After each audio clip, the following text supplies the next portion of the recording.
just regalia.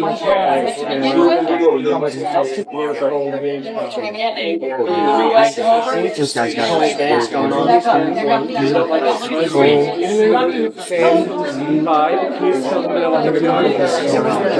He was sitting here on the stool. Thank you so much. We're all wearing. I'll give it to him. Ready, everybody? We really should go, please.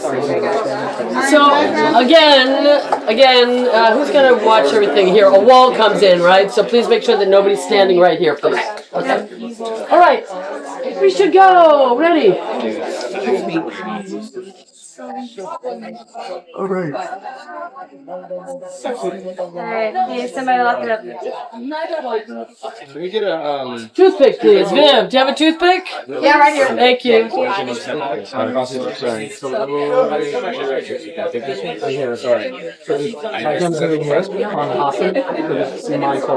I hit play on that newly released onesie footage, fully expecting to see exactly what Blake's supporters kept screaming about online.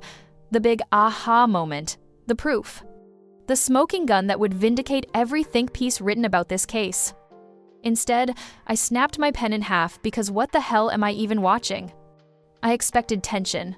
I expected awkwardness. I expected the type of predatory, boundary-crossing behavior Blake described in her filing, like she was writing the pitch for a Lifetime movie. What I got was a tiny, overcrowded bar set where people are packed shoulder to shoulder, everyone's trying to stay focused through standard production chaos, and the only thing uncomfortable is how many bodies are crammed into that space. Let me walk you through exactly what I saw, because the disconnect between Blake's description and the actual footage is genuinely insane. The room is so cramped that if someone inhaled too deeply, the boom mic would have smacked a wall. Every actor that is in the room is wearing a fuzzy jumpsuit. The only person not displaying the wardrobe is Blake, because she's wearing a giant coat over hers. Justin tells her she needs to take the coat off because the outfit underneath is the actual wardrobe for the scene. This is the moment that supposedly proves everything. Blake's filing describes it like some deeply inappropriate, sexually charged interaction. She claims he pressured her to remove the coat. She says the onesie was zipped low and that he wanted to see it. She says he told her she looked sexy in a tone that made her feel ogled and exposed. She says she pushed back. He apologized with, "Sorry, hot" instead, and then, according to her lawyers, he made some sarcastic HR joke and walked away in a dramatic huff. Her filing even claims that multiple background actors were uncomfortable and that another woman came over to her afterward to share her own similar experiences with Justin. But the actual footage looks nothing like that description. Nothing. There's no tone shift, no uncomfortable energy, no exposed wardrobe situation, no lingering glances, no dramatic exit, zero tension. Nothing that remotely matches the emotional language she weaponized in her complaint. It looks like a tired crew filming a scene in a room that's too small for the number of bodies inside it. That's it. That's the scandal. And then comes the part that makes me laugh out loud every single time. Right after telling her to take off the coat for continuity, doing his job as director, Justin casually mentions that Blake has something stuck in her teeth and asks someone to grab her a toothpick. The filings confirm this. The footage shows it.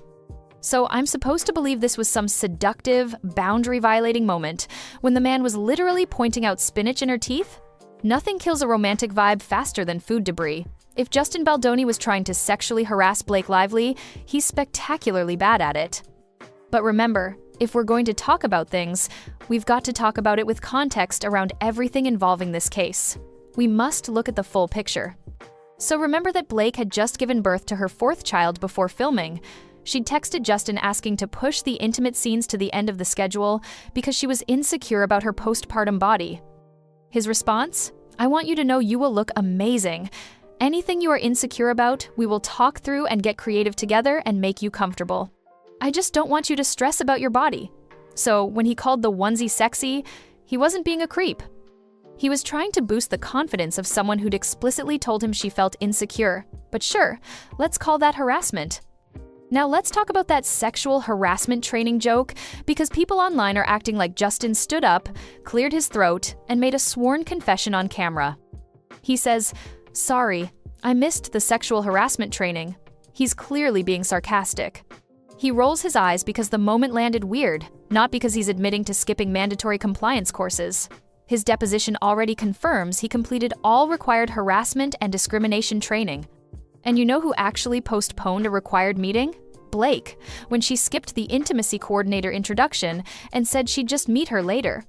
So the internet clutching its pearls over a sarcastic joke while completely ignoring documented facts? Chef's kiss. The irony is almost too perfect. But here's where everything flips for me, because right after watching that footage, I pulled up Blake's April 7th and 8th messages to Justin. And every time I read them, her lawsuit gets harder and harder to take seriously.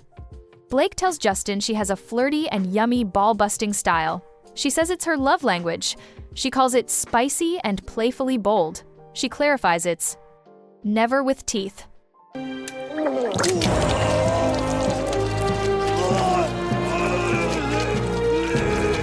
She talks about energy balancing.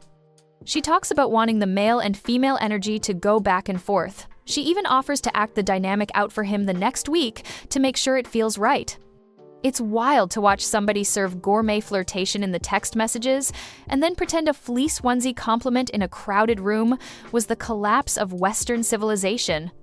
You cannot be sending spicy and yummy on Tuesday and then clutch your pearls over mild salsa on Wednesday. Let me say this louder for the people in the back. You cannot send a man messages describing yourself as flirty, yummy, spicy, bold, and playful, complete with references to teeth and energy, and then turn around and act traumatized when he calls a fleece onesie sexy in a packed room while simultaneously asking someone to get you a toothpick. You don't write never with teeth, like you're setting boundaries for playful aggression, and then act shocked that the word sexy exists in his vocabulary. What makes this even more impossible to ignore is how completely opposite Justin's energy is in the footage. There's no flirty tone, no playful wink, no lingering. He's focused, working, surrounded on all sides by crew and cast, trying to make sure the wardrobe matches the scene and the continuity works. He's reminding her she has something in her teeth. The vibe is nothing but production work in an overcrowded room. If this is sexual harassment, then every Starbucks barista who's ever said "have a nice day" should lawyer up.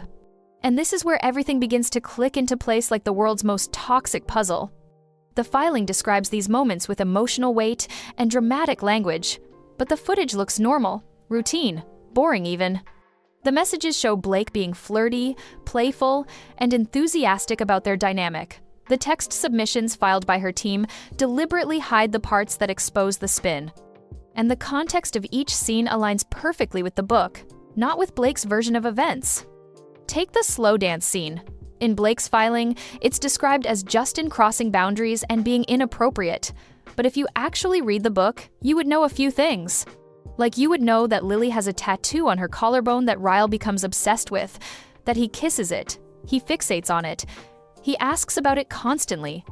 Later, when the abuse escalates, he tries to bite it off in a violent rage. That slow dance isn't a random romantic flourish that Justin invented to harass Blake. It's staying true to the source material and acting. It's foreshadowing for the character arc. It's the beginning of a dynamic that becomes violent. Him kissing her collarbone isn't out of character. It's exactly what Ryle does in the story. They're supposed to look intoxicating together. The chemistry is the setup for the downfall. And that's the pattern. Scene after scene that Blake described as inappropriate has clear, intentional, story-driven reasons behind it. The rough kissing? In the book. The collarbone fixation? In the book. The intense intimacy? In the book. The orgasm scene? In the book. The escalation? In the book. The entire arc depends on the early scenes feeling passionate and consuming. Without that foundation, the abuse later feels hollow and unearned. But I will agree with Blake fans here. This footage does hit hard.